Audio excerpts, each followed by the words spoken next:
Un saludo muy cordial y caluroso para todas las personas que han sintonizado el programa Me Gustaría Saber en el día de hoy. Muchas gracias por acompañarnos. Hoy tenemos una pregunta supremamente importante que surge muy frecuentemente. Pero antes de eso, quiero mencionarles algo sobre nuestro programa, si es que está sintonizando por primera vez. Y es que este es un programa de preguntas y respuestas. Ustedes tienen la opción de enviarnos las preguntas y nosotros con mucho gusto haremos la investigación y entonces contestaremos en el aire la pregunta si es que la pregunta tiene contestación. Quiero darles la dirección a donde pueden escribir sus preguntas. Lo van a ver en pantalla, tv@zoomtv.org, repito, tv@zoomtv.org. Tengo conmigo a un pastor, no solo pastor, sino erudito. No, no es cierto. Yo sabía que iba a tener esa reacción, pero aprecio mucho su conocimiento bíblico, muy amplio. Nos acompaña regularmente aquí el pastor Luis Fernando Manrique, pastor también aquí en California, aunque a 3 horas de acá. Viene de vez en cuando para grabarse varios programas y siempre es un placer, pastor, tenerlo aquí con nosotros. Gracias, pastor. Y antes de comenzar a tratar esta pregunta que podríamos decir explosiva, vamos a tener una oración. Perfecto, vamos a orar entonces, oramos. Querido Padre que estás en los cielos, de verdad que estamos agradecidos contigo por tanta oportunidad que nos brindas de crecer en tu amor y en tu palabra. Somos privilegiados, Señor, cuando muchas preguntas llegan y eso nos hace seguir investigando y seguir creciendo. Así que bendícenos al pastor Bor en primer lugar, a tu siervo, para que podamos responder acertadamente cada inquietud. Bendice a todos los que nos ven donde quiera estén, Señor, que tu Espíritu Santo pueda tocar sus vidas y que ellos puedan prepararse para muy pronto, cuando Cristo venga en gloria, ir a vivir contigo por los siglos de la eternidad. Gracias por tu Espíritu Santo que nos dirige en esta hora. En el nombre de Jesús te lo pedimos. Amén. Amén. Bueno, la pregunta que tenemos hoy, no la voy a leer porque tiene varios elementos, pero voy a dar la idea básica. Es sobre la Navidad, la celebración de la Navidad. Y básicamente la pregunta es, ¿acaso la celebración de la Navidad no es una costumbre pagana? Y también menciona el asunto del árbol de Navidad. ¿Acaso tener un árbol de Navidad no es una práctica pagana? La iglesia adventista muchas veces ponen árboles y muchos de los miembros celebran la Navidad en honor al nacimiento de Jesús. ¿Qué podríamos decir en cuanto a la fecha que se usa para el nacimiento de Jesús y en cuanto al asunto de la celebración de la Navidad, pastor? Bueno, muy bien. Ahí hablemos primero de la fecha. Nosotros podemos estar seguros que Jesús no nace un 25 de diciembre. Sin embargo, hay algunos hombres que han hecho cálculos de tiempos con algunos argumentos que ellos creen que son bíblicos y han llegado, han propuesto esa fecha, ¿no? Y voy a hablar quizás de algunos de esos hombres ahora. Pero quiero decirles que hay mucha evidencia en contra de que sea esa fecha. Por ejemplo, una de las evidencias es que sería una locura que un emperador hubiese enviado a la gente que fuera a sus lugares en una época de frío. Nadie va a querer, ningún emperador, ningún gobernante va a querer exponer a la gente de esa manera. Y para esa época, el 25 de diciembre, pues ya hace suficiente frío como para poder estar viajando, ese viaje de recorrido. En esa época hasta cae nieve en Jerusalén, sí, por supuesto. Y en Belén, que queda más o menos al mismo nivel. Por supuesto. El recorrido que tenía que hacer José y María era de unos 140 kilómetros para poder llegar a Belén y para poder empadronarse. Por supuesto, sabemos que la profecía decía que Jesús tenía que nacer en Belén. Y para que la profecía se cumpliera, pues obviamente Dios puso en el corazón del emperador que hiciera que la gente se empadronara en sus pueblos, ya que José, que era de Belén, pues debía venir ahí para que pudiera nacer obviamente el niño y se cumpliera la profecía. Pero no se ve no se ve claro que eso fuera así. Así que no creemos, ese es un argumento para decir que no es posible que haya nacido un 25 de diciembre. Pero hay algo más, pastor. La Biblia también habla de que los pastores estaban pastoreando sus rebaños en la noche. Y pastorear los rebaños en la noche implica que el clima tiene que ser mucho más agradable, tiene que ser un poco más cálido, pero no con el frío que estuviera haciendo en esa época. Los rebaños estarían cercados y los pastores no se estarían exponiendo a ese frío en la noche como la palabra de Dios lo declara, ¿verdad? Sí. Así que podemos mirar quizás algunos textos de la Biblia que nos muestran eso. Lucas 2, 1 al 3, por ejemplo. Lucas 2, 1 al 3, Ok. que habla del nacimiento de Jesús, pastor.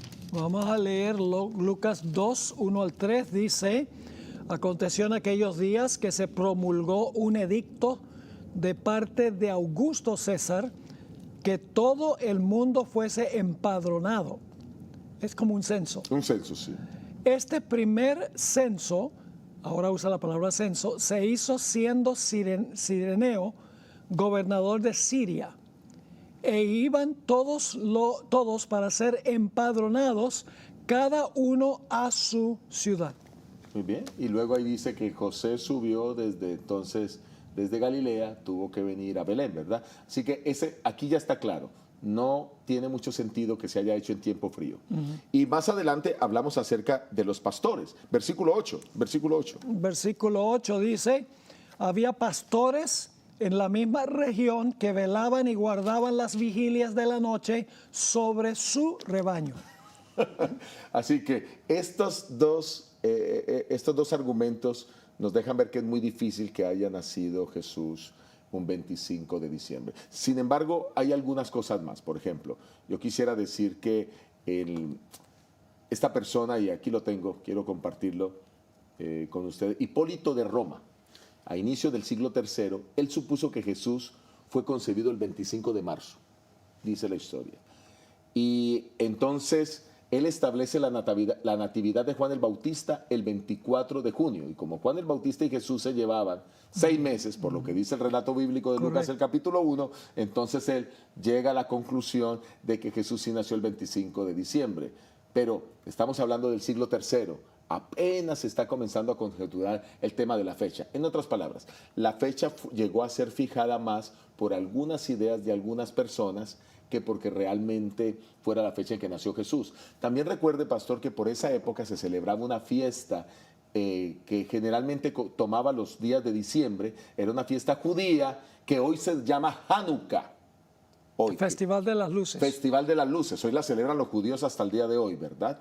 Pero que en aquel entonces tenía un nombre diferente. Era la fiesta, a ver si recuerdo ahora. Bueno, después en ese tiempo se llamaba la fiesta de la dedicación. Gracias, la fiesta de la dedicación. Juan 10. Que Jesús celebró inclusive. Sí, él fue a Jerusalén, era la dedicación, dice. Por eso. Y lo que se celebraba precisamente era la liberación del pueblo de Israel de los macabeos. Así que se convirtió en una fiesta que se celebra hasta el día de hoy, esas 9 noches. Exacto. Que son Hanukkah. Y que de paso caen muy cerca del 25 de diciembre. Esa es una de las razones por las que a la Navidad también se le involucraron luces. Por esa fiesta que tenía luces, esa fiesta de la dedicación. Podemos hablar incluso de otras personas. Juan Crisóstomo, en el siglo IV, basó su argumento en la suposición de que la ofrenda del incienso, que presenta Lucas el capítulo 1, el versículo 8 al 11, fue una ofrenda del incienso de Yom Kippur. Y entonces él llega a la conclusión de que Jesucristo debía también nacer alrededor del 25 de diciembre. Bueno, todo esto, cada uno tratando de hacerlo mejor. Pero finalmente todas estas tradiciones judías, de algunos estudiosos, y a todas esas ideas, pues se conjugan y se decide que el 25 de diciembre sea el día del nacimiento de Cristo. Pero no había para aquel entonces ninguna evidencia. Hoy, que más personas estudian sobre el tema, pues podemos decir que existe esa imposibilidad de que hubiese sido en esa fecha. Sí, y obviamente hubo también influencia pagana en la adopción del 25 de diciembre, porque ese era el día más corto del año. Después los días se alargaban, se creía que el sol había muerto y estaba ahora en proceso de resucitar.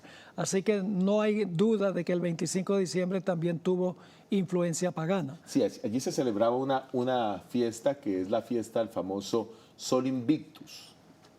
Y era precisamente porque los días comenzaban a partir de ese momento a hacerse más largos.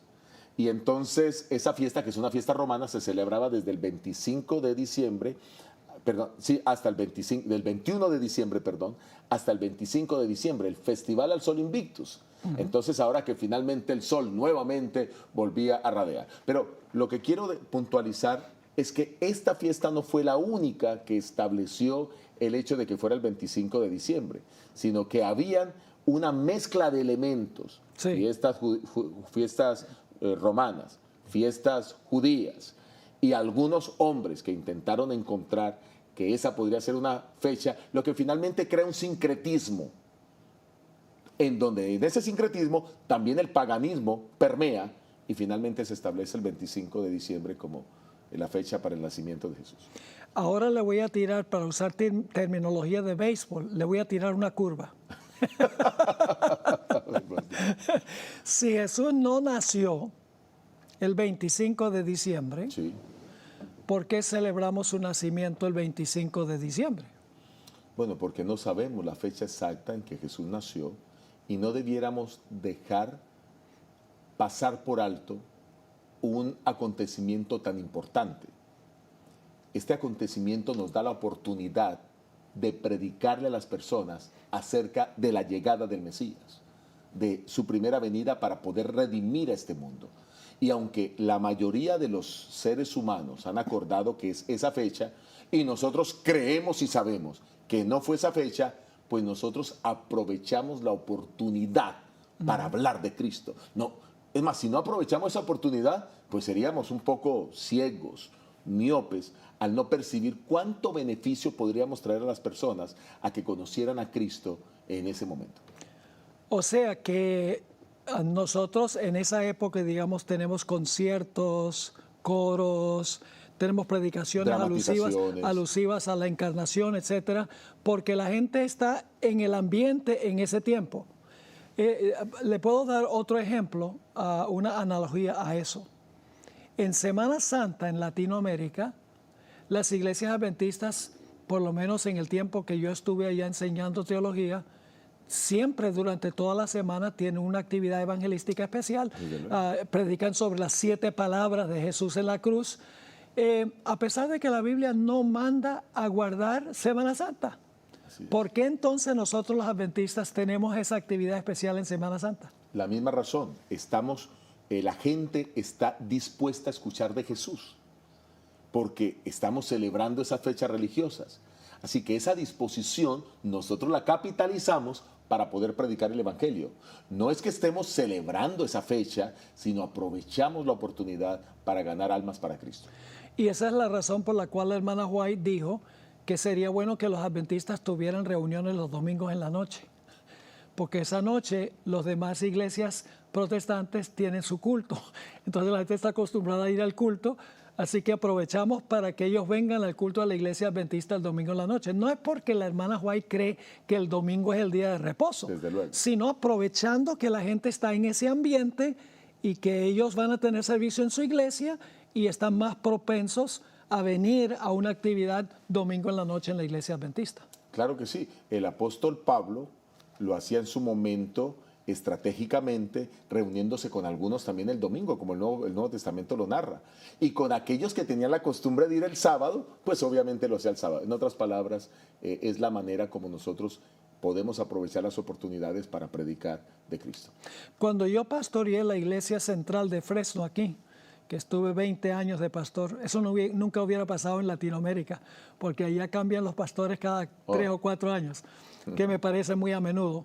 Pero en la iglesia todos los años teníamos un concierto presentado por el coro y una orquesta. La iglesia patrocinaba eso. Y se mandaban invitaciones a toda la comunidad. Los miembros invitaban amigos, invitaban familiares no adventistas. Y una cosa que hacíamos era darle a cada visita un ejemplar del deseo de todas las gentes. Y se tornó en un alcance misionero de la gente. Gloria a Dios. O sea, no estábamos celebrando el nacimiento de Jesús propiamente, porque sabemos que Jesús no nació, pero aprovechamos el hecho de que la gente está acostumbrada a ir a la iglesia en ese tiempo, está recordando el nacimiento de Jesús, y de esa manera es como ponerle carnada al anzuelo, ¿verdad? De esa manera logramos alcanzar a la gente que está en ese ambiente. Hay menos prejuicios en esos momentos, en esas fechas para hacerlo. Ahora, lastimosamente, en los Estados Unidos, pues la fecha de Navidad es una fecha comercial. Oh, esa es otra cosa. Una fecha comercial, y aquí el que impera en la Navidad no es Jesús, sino es Santa Claus. Exactamente. Porque lo que hay que hacer es vender y que el comercio se despierte y la venta de regalos, etcétera, etcétera, que de paso también eso tiene son tradiciones que vienen de mucho tiempo atrás. Pero quiero decirle que se le ha dado más énfasis al mercantilismo, y nosotros como iglesia tratamos es de que la gente entienda que hay que recordar a Cristo, porque todavía para un grupo de personas, especialmente para los cristianos, este es un momento importante para celebrar su nacimiento. Ahí el que sale ganando es Jeff Bezos Oh, de con Amazon. Porque en esa época se mandan muchos paquetes. Claro que sí. Y entonces las corporaciones y los almacenes salen ganando. Muchos almacenes hacen prácticamente su año en el mes de diciembre. Y a veces nosotros nos dejamos cautivar por el comercialismo de esa época, y la Navidad se convierte sencillamente en comer tamales, en Colombia natilla, buñuelos, etcétera. Se convierte también como en una actividad secular más bien que en una actividad religiosa. Sí, bueno, lastimosamente así es, pero realmente pues tampoco es la fecha en que Jesús nació, ¿no? Claro. Así que nosotros solo aprovechamos la oportunidad. Ahora, en el calendario de la Iglesia Católica es una de las fiestas obligatorias. Oh, sí. Nosotros no, nosotros damos la opción de la gente si quiere, puede, si no quiere, tampoco. Ahora, hablemos del otro aspecto, el árbol de Navidad. Okay. Algunos dicen que el árbol de Navidad es un símbolo pagano, y que cuando se cuelgan las bolitas esas en el árbol, eso en la antigüedad le colgaban las cabezas de los enemigos al árbol. Entonces, ¿qué podemos decir del árbol de Navidad? ¿Se puede tener? ¿No se puede tener? ¿Qué podríamos decir? El libro Hogar Cristiano tiene un capítulo dedicado a la Navidad. Y en ese capítulo la hermana White habla de que no es pecado, no entraña pecado y no desagrada a Dios el hecho de que nosotros podamos tener un árbol en el templo del cual cuelguen ofrendas para esas casas de culto. Ella dice, le agradaría a Dios correcto. que tuviera un árbol. Y claro, ella especifica la palabra evergreen, que es un pino siempre verde, es decir, un pino natural, Sí. no artificial, que se ponga en la plataforma. ¿Y con qué propósito decía ella que De Dios? recoger ofrendas para las casas de culto. Entonces, el regalo que se va a dar en Navidad se le da a Dios. Exacto. Se le da al Señor para que las iglesias tengan recursos, para que sigan adelante, para que puedan predicar el Evangelio, para que la palabra de Dios corra. Entonces, yo veo aquí exactamente lo mismo, ¿no? Es aprovechar la oportunidad que se nos da para poder testificar de la palabra del Señor. Así como, por ejemplo, en esta pandemia, nosotros en Oakland aprovechamos para predicarle a muchas personas. Incluso nosotros aprovechamos para personas que perdieron su trabajo. Hubo un momento en la iglesia donde 68 personas perdieron su empleo, de una sola iglesia, la iglesia central de Oakland. Y tuvimos que de la tesorería sacar dinero para ayudar a los hermanos, pero además, fuera de esos 68, habían muchos visitas que se estaban dando estudios bíblicos que no tenían con qué comer. Les llevábamos despensas y aún dinero para que compraran otras cosas. Distribuimos más de $20,000 en ayudas para poder ayudar a esa persona necesitada. Así que la pandemia se convirtió en una oportunidad para testificarles, para ayudarles, para servirles. Y además de eso, muchos de ellos tomando decisiones para vida eterna a través de los estudios bíblicos y más aún, siendo bautizados. Entonces, vuelvo y digo, cada una de estas cosas es oportunidad. La pandemia ha sido una oportunidad increíble para predicar, para poder usar las redes sociales. Nunca antes en el mundo, pienso yo, se había usado tanto las redes sociales para predicar el Evangelio como esta pandemia. El Señor nos abrió los ojos a muchas iglesias. Yo tengo 3 iglesias, 2 de ellas nunca usaban una red social, no sabían que era un canal YouTube, ahora tienen cámaras, ahora están todos los sábados proyectando sus cultos, y estoy hablando de iglesias de 110 miembros, una iglesia de 90 miembros, usando las aplicaciones de Zoom. Volvemos al mismo concepto, al principio que hemos trabajado. Aprovechamos la oportunidad para predicar a Cristo.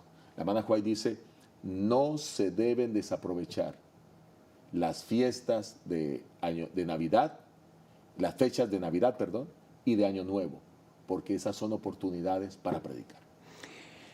Desde que comenzó la pandemia, nosotros aquí, cada semana, transmitimos la lección de escuela sabática y un culto divino con historia de niños, con himnos, con lectura bíblica y con sermón. Correcto. Todo el año pasado, hasta el sol de hoy, hasta este sábado, y vamos a continuar, para aquellas personas que están aisladas en su casa y no pueden asistir a la iglesia. Y hemos tenido muchas personas que han agradecido el hecho de que pueden tener culto en su casa cuando no pueden salir por causa de la pandemia. Ahora, una cosa que ha hecho Satanás es que él ha tomado los símbolos que le pertenecen a Jesús y los ha convertido en objetos de idolatría. Correcto. Doy un ejemplo. Rocas. La gente en la antigüedad hacía dioses de piedra. Sí, correcto. Pero ¿quién simboliza la roca? La piedra. La piedra es Cristo. Correcto. Entonces lo que Satanás ha hecho es, en vez de ver en la piedra un símbolo de Cristo, lo que ha hecho es adorar a la piedra. De la misma manera han hecho con el sol. El sol es un símbolo de Jesús. Sol de justicia. Él es el sol de justicia. Malaquías. Pero ¿qué hizo Satanás? Tomó el objeto que simboliza a Cristo y lo convirtió en un objeto de adoración. Lo mismo hizo Satanás con el árbol. ¿Por qué la hermana White recomienda un pino siempre verde? Porque Dios es el mismo ayer, hoy y para siempre. Ese evergreen, el pino siempre verde, no importa cuán crudo el invierno, no importa cuán caliente el verano, Siempre se mantiene no verde. importa la época del año, siempre está verde. Es un símbolo de Jesús, pero lo que hizo Satanás fue tomar el símbolo y lo convirtió en un objeto de adoración. Entonces, cuando yo estuve de pastor en Fresno, 20 años, solo un año pusimos un árbol, porque había personas que no venían a la iglesia desde que poníamos el árbol hasta que lo quitábamos. Wow. Entonces yo dije, tener el árbol no es un asunto mandado por Dios, y a mí me molesta que la gente no pueda venir a la iglesia, así que nos mandamos a poner el árbol. Pero la gente no se inclinaba a adorar el árbol, como los paganos. Sencillamente era un símbolo que representaba a Cristo Jesús, y la gente traía sus ofrendas y los ponía en el árbol, no como símbolo de que se lo están dando a un dios pagano. El árbol es un símbolo de que están dando las ofrendas a quien representa el árbol, es decir, a Cristo Jesús. Entonces, tenemos que tener mucho cuidado de no fanatizarnos en estos asuntos y tornarnos en críticos contra los hermanos de la iglesia, digamos, que pueden tener un árbol o pueden en tiempo de Navidad hacer alguna celebración. Tenemos nosotros que tener misericordia y tenemos que tener compasión con otras personas que no ven las cosas como las vemos nosotros. Como pastores tenemos 2 cosas que hacer. Número 1, educar. Y número 2, evitar que algo divida a la iglesia. Exacto. Así que tendremos que ir educando, pero si vemos que hay cosas que dividen la iglesia, lo que no sea trascendental, No lo debemos hacemos. quitarlo. No Sencillamente, lo hacemos. sí. Y se acabó. Hay un asunto también, pastor, con el tema de los regalos. Ya hablamos de que en el árbol se pueden traer ofrendas para el Señor, ¿verdad? Pero a mí me llama poderosamente la atención cuando estamos hablando de esta fiesta de la dedicación que aparece en Juan 10:22. Se celebraba en Jerusalén la fiesta de dedicación, era invierno.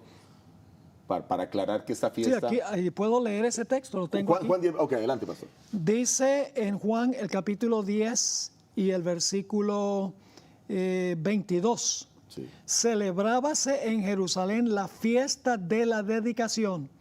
Era invierno y Jesús andaba en el templo por el pórtico de Salomón. Bueno, ok. Eso para mostrar que la época en que se celebraba es la que hace consonancia con el 25 de diciembre. De paso, se celebraba el 25 de Quisleo.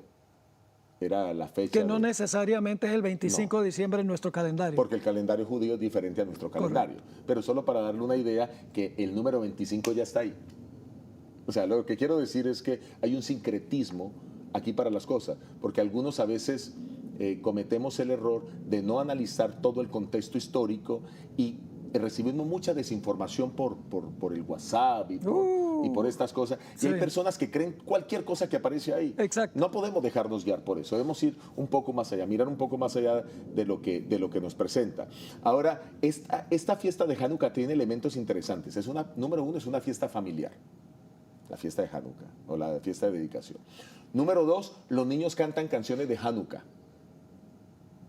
Número tres, se reparten regalos. Número cuatro, se unen para poder encender cada día una vela y poder tener una reflexión y orar. Ahora escuche. ¿Usted ha escuchado de la novena navideña? Sí. ¿No le parece algo parecido a las 9 luces de Hanukkah?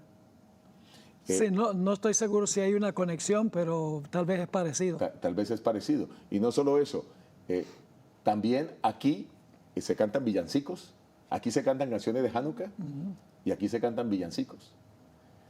Y también aquí se comparten regalos cuando termina la novena. Bueno, yo veo una conexión entre Hanukkah y la novena que la Iglesia Católica ha estado promoviendo durante mucho tiempo. Sí. Yo iba mucho a las novenas navideñas cuando era niño, siendo católico, porque siempre me daban un regalito. Siempre daban un regalito. Y uno como niño corría y allí iba uno con sus maraquitas a cantar los temas de Navidad o los villancicos. Bueno, yo veo esa conexión entre las dos cuando uno estudia Hanukkah y estudia la novena navideña. Pero nosotros no hacemos ni lo uno ni hacemos lo otro. Traigo esto a colación solo para decirles que todo tiene un origen y que hay que estudiar el origen desde la perspectiva correcta. El pastor Manrique es voz autorizada cuando se trata de la celebración de Hanukkah, porque el pastor Manrique pastoreó en New York antes de venir a California y Nueva York. Y tiene judíos. Muchísimos judíos, exactamente. Y en todas partes usted consigue menorá de Hanukkah. Sí, que tienen 9 brazos. Que tienen 9 brazos. En contraste con el del santuario que tiene 7. Tiene 7, ¿sí? Bueno, el tiempo se ha ido rápidamente. Ojalá que lo que hemos estudiado sea de valor. No celebramos la Navidad el 25 de diciembre porque Cristo nació en esa fecha. Aprovechamos el ambiente para poder testificar a otros en cuanto al nacimiento del Mesías. Muchas gracias por habernos acompañado. Que Dios les bendiga y les conceda su paz. Nos vemos en la próxima.